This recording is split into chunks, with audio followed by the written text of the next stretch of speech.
കർത്താവ് നിങ്ങളോട് കൂടെ. അങ്ങേ ആത്മാവോടും കൂടെ.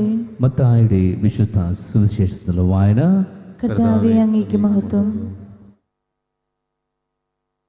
അധ്യായം 5 33 മുതൽ 37 വരെയുള്ള തിരുവചനങ്ങൾ. അക്കാലത്ത് യേശു തൻ്റെ ശിഷ്യന്മാരോട് അരുളി ചെയ്തു, വ്യാജമായി ആണയിടരുത്. കർത്താവിനോട് ചെയ്ത ശബ്ദം നിറവേറ്റണമെന്ന് പൂർവികരോട് കൽപ്പിച്ചിട്ടുള്ളതായി നിങ്ങൾ കേട്ടിട്ടുണ്ടല്ലോ. എന്നാൽ ഞാൻ നിങ്ങളോട് പറയുന്നു, ഇടുകയേ ചെയ്യരുത്. സ്വർഗത്തെ കൊണ്ട് ആണയിടരുത്, അത് ദൈവത്തിൻ്റെ സിംഹാസനമാണ്. ഭൂമിയെ കൊണ്ടും അരുത്, അത് അവിടുത്തെ പാദപീഠമാണ്. ജെറുസലേമിനെ കൊണ്ടും അരുത്, അത് മഹാരാജാവിൻ്റെ നഗരമാണ്. നിന്റെ ശിരസിനെ കൊണ്ടും ആണയിടരുത്, അതിലെ ഒരു മുടിയിഴ വെളുപ്പിക്കുവാനോ കറുപ്പിക്കുവാനോ നിനക്ക് സാധിക്കുകയില്ല. നിങ്ങളുടെ വാക്ക് അതെ അതെ എന്നോ അല്ല അല്ല എന്നോ ആയിരിക്കട്ടെ. ഇതിനപ്പുറമുള്ളത് ദുഷ്ടനിൽ നിന്ന് വരുന്നു. കർത്താവിൻ്റെ സുവിശേഷം. ക്രിസ്തുവേ, അങ്ങേക്ക് സ്തുതി. യേശു ക്രിസ്തുവിൽ എത്രയും സ്നേഹം നിറഞ്ഞവരെ, വിശുദ്ധ പൗലോസ് ശ്ലീഹ കൊരിന്തോസാർക്ക് എഴുതിയ ലേഖനത്തിൽ നമ്മളെ ഓർമ്മപ്പെടുന്ന ഒരു കാര്യമാണ്. ക്രിസ്തുവിൻ്റെ സ്നേഹം ഞങ്ങൾക്ക് ഉത്തേജനം നൽകുന്നു.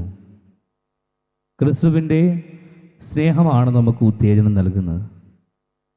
നമ്മുടെ ജീവിതത്തിൽ നമുക്ക് മുമ്പോട്ട് പോകുവാനായിട്ട് നമ്മൾ തകർന്നിരിക്കുന്ന നിമിഷങ്ങളെല്ലാം നമ്മൾ ഈ വചനത്തെ നമ്മൾ ഗ്രഹിക്കുകയാണെങ്കിൽ, നമ്മൾ ജീവിതത്തിൽ സ്വന്തമാക്കുവാണെങ്കിൽ, തീർച്ചയായിട്ടും നമ്മൾ ക്രിസ്തുവിൻ്റെ സ്നേഹമാണ് നമ്മൾ ഏതവസ്ഥയിലും നമുക്ക് മുമ്പോട്ട് പോകുവാനായിട്ട് സഹായം നൽകുന്നത്.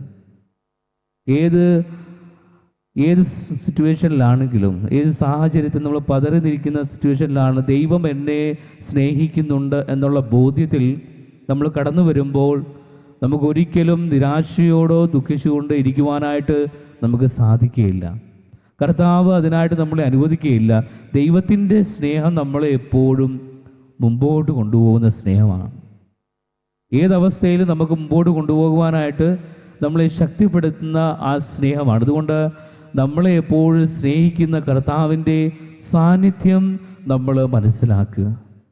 നമ്മൾ വിശുദ്ധ കുർബാനയിലൂടെയും നമ്മുടെ പ്രാർത്ഥനയിലൂടെയും ആരാധനയിലൂടെയും കൂദാശകളിലൊക്കെ സ്വീകരിച്ച കർത്താവിൻ്റെ സാന്നിധ്യത്തെ അനുഭവപ്പെട്ടുകൊണ്ട് നമുക്ക് മുമ്പോട്ട് പോകുവാനായിട്ട് നമുക്ക് സാധിക്കും.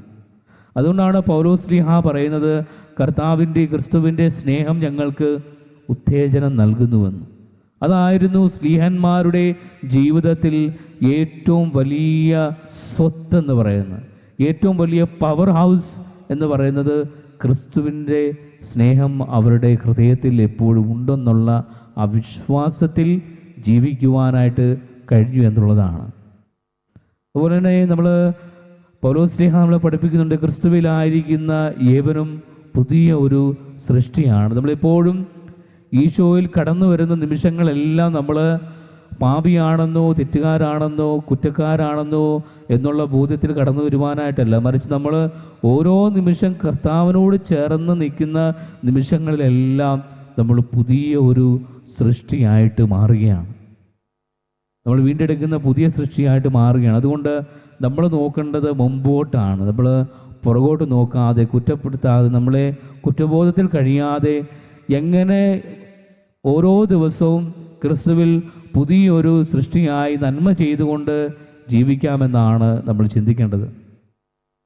നമ്മൾ യേശു ക്രിസ്തുവിലായിരിക്കുമ്പോൾ നമ്മുടെ ജീവിതത്തിന് പുതിയ അർത്ഥങ്ങളുണ്ടാകുമെന്ന് നമുക്കറിയാം. മത്തായിയുടെ സുവിശേഷത്തിൽ ഇത് ഈശോ ആധികാരികമായിട്ട് തന്നെ സ്നേഹിച്ച ശിഷ്യന്മാരെ പഠിപ്പിക്കുന്ന മലയിലെ ഗിരിപ്രബോധനമാണ് നമ്മൾ വായിച്ചു കേട്ടത്.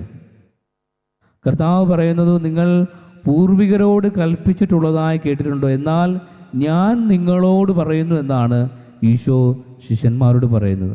ഞാൻ നിങ്ങളോട് പറയുന്നു. വളരെ ആധികാരികമായിട്ട് ഈ ഞാൻ നിങ്ങളോട് പറയുന്നു എന്ന് ഈശോ പറയുമ്പോൾ പുതിയൊരു വ്യാഖ്യാനമാണ് കർത്താവ് ശിഷ്യന്മാർക്ക് കൽപ്പനകളെ പറ്റി കൊടുക്കുന്നത്.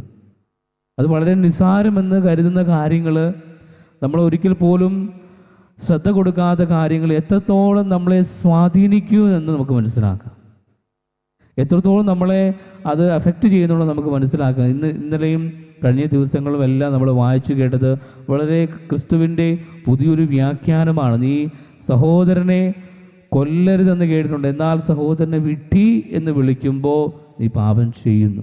ഇവിടെ മനസ്സിൽ നമ്മൾ സഹോദരനെതിരെ എന്തെങ്കിലും പറയുമ്പോൾ തന്നെ നമ്മൾ ഹൃദയത്തിൽ പാപം ചെയ്യുകയാണ്. നമ്മൾ ചിന്തയിൽ ആണ് പാപം ഉടലെടുക്കുന്നത്. നമ്മുടെ ചിന്തകളിലൂടെയാണ് പാപങ്ങൾ ഉത്ഭവിക്കുന്നതെന്ന് നമുക്കറിയാം. എന്നാൽ ഇന്ന് കർത്താവ് പറയുന്നുണ്ട്, നമുക്ക് ലഭിച്ചതെല്ലാം ദൈവത്തിൻ്റെ കൃപയാണ്. നമ്മൾ ആണയിടരുത് എന്ന് കർത്താവ് പറയുന്നുണ്ട്. നമ്മൾ ആരുടെയും പേരെടുത്തുകൊണ്ടോ നമ്മൾ ആരെയും മുൻനിർത്തിക്കൊണ്ടോ ആണയിടരുത് എന്ന് പറയുന്നുണ്ട്. സ്വർഗത്തെ കൊണ്ടോ ഭൂമിയെ കൊണ്ടോ ദൈവത്തെ കൊണ്ടോ നമ്മളെ കൊണ്ട് പോലും ആണയിടരുതെന്നാണ് പറയുന്നത്.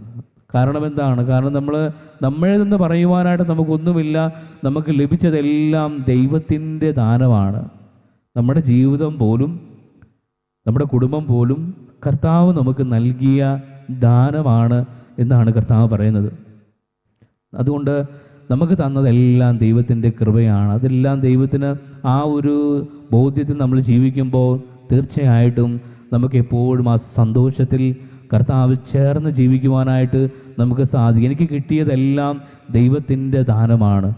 ഓരോ ദിവസവും നമുക്ക് ലഭിക്കുന്നത് ബോണസാണ്. നമ്മുടെ ജീവിതത്തിൽ കർത്താവ് നൽകിക്കൊണ്ടിരിക്കുന്ന ബോണസ്. അതുകൊണ്ട് പരാതി പറയുന്നതിന് പകരമായിട്ട് നമ്മളെപ്പോഴും ദൈവത്തിന് നന്ദി പറഞ്ഞുകൊണ്ട് ജീവിക്കുവാനായിട്ട് നമുക്ക് ശ്രമിക്കാം. നമ്മൾ ബുദ്ധിമുട്ടാണെങ്കിലും സങ്കടങ്ങളാണെങ്കിലും അവിടെ എല്ലാം നമ്മൾ എല്ലാം ദൈവം തന്നു എന്നുള്ള ബോധ്യത്തിൽ ജീവിക്കുമ്പോൾ നമുക്ക് കർത്താവിന് നന്ദി പറഞ്ഞുകൊണ്ട് ജീവിക്കുവാനായിട്ട് സാധിക്കും.